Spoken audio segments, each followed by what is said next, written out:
I invite you to today's Vespers on Enoch, but before we start, we will start with a prayer. Let's pray. Oh God, Almighty Father, as we come before you, God, please help us. God, please protect us and guide us. God, please help me get the words so I can do this Vespers. Give me the confidence, and let the people watching, all the people around me, to understand and keep this in mind and apply it in their daily lives.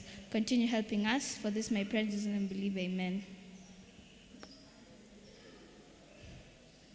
Today's Vespers is about Enoch. If we open the book of Genesis 5, verse 18 to 23, we can get that Enoch was from the lineage of Adam. I may read, Jared lived 162 years and begot Enoch. After he begot Enoch, Jared lived 800 years and had sons and daughters. So all the days of Jared were 962 years, and he died. Enoch lived 65 years and begot Methuselah.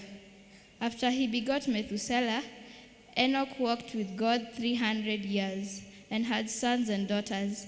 So all the days of Enoch were 365 years. And Enoch walked with God, and he was not, for God took him. This means that Enoch walked with God since the birth of Methuselah. And we can see that he did not die. For some people think that Enoch died, but he did not, because God took him for him being a faithful man. God feared that such a good man would die, and he did not want him to suffer death. Also, Enoch was afraid of death, but God decided such a good man will be taken to heaven. We can see that Jared is the father of Enoch, and Enoch begot a son who's called Methuselah. Methuselah was one of the oldest peoples, living at the age of 969 years. Methuselah lived the longest until his death. But Enoch didn't die. Enoch was taken at the age of 365. 365 days is also equal to 1 full year. People say that Enoch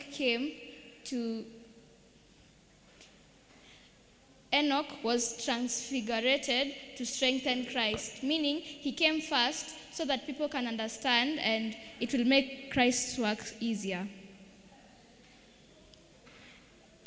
Enoch's father died when he was 962 years, as I have read in the book of Genesis 5, 18 to 23. And if you connect those two, you can see that Enoch, and also from the story of Elijah, were the only two people that did not suffer death but were taken by Christ. We can also open another book, which is Jude 1, 14 to 15. I may read.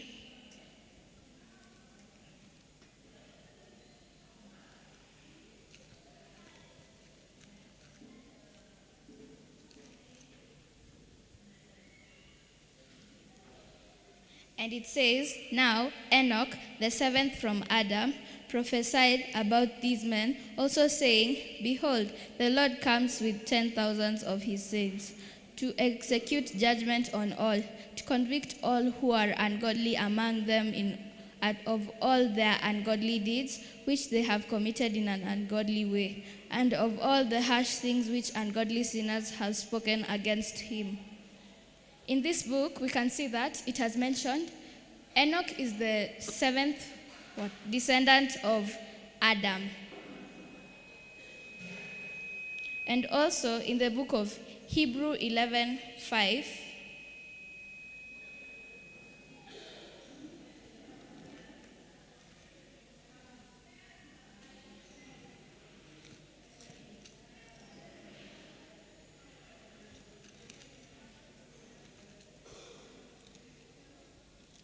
and I read, By faith, Enoch was taken away so that he did not see death, and was not found because God had taken him.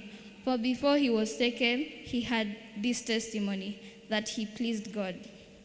In some other churches, they say that Enoch wrote a book which is called First Enoch, Second Enoch, and Third Enoch.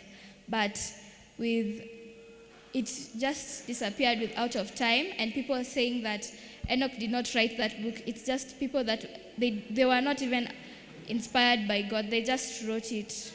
It talks that Enoch had mentioned that the 7 angels. For now, we know only 2 angels, which are Angel Michael and Angel Gabriel. But in the book of Enoch, it mentions all the angels. But I put that story aside, for that book is not in our Bibles.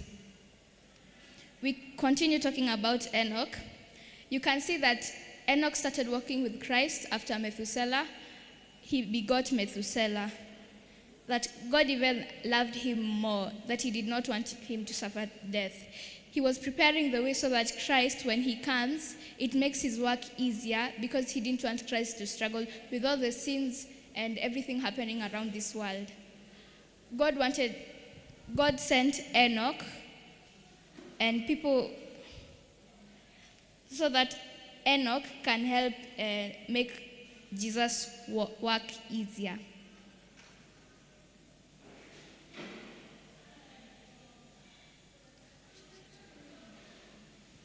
As you can see, Enoch did not die due to his faith with God, that God stood with him in every type of trouble and problem that he had. Just as us humans, if we believe in God and do all his works, listen to all his commands, and do everything that he asks us, we may also be taken by the Lord. It's not impossible, it's possible by God. We can see that through this story of Enoch. There's not much information in the Bible, but it also says the name Enoch has been mentioned 4 times in the Bible, but there are different types of Enoch. For now, we are in the descendant of Adam. Enoch was the 7th descendant of Adam, and as you see, the numbers 7 are used most of the time because of the 7th day.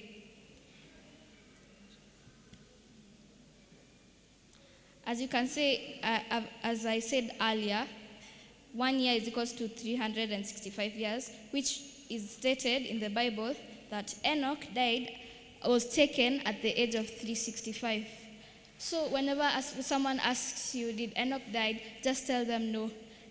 God took him, for he was a very faithful man. We can also be like Enoch, do what he did that pleases our Lord, so that when the time of judgment comes, the Lord, we won't even suffer death. We can all be in heaven peacefully. And the ones who sin and don't take my word seriously, but I please hope you take this word seriously, they may go and burn in the fiery pit, because it's stated that there is no such thing as hell. It's just a fiery pit. That's all I wanted to share. I just wanted to say that you must be like Enoch and all he did, his good works, that even God didn't want him to suffer that. Just like us, if we do good things, even God might come one day to you and say, my child, you will not die and suffer this thing called death, and he may take you also. This story is teaching us to change our hearts and believe in God mostly. Listen to his works. Even follow the 10 commandments, which is to honor our father and mother, to have all the 10 commandments, so that it may help us in our daily lives. We must keep this in heart.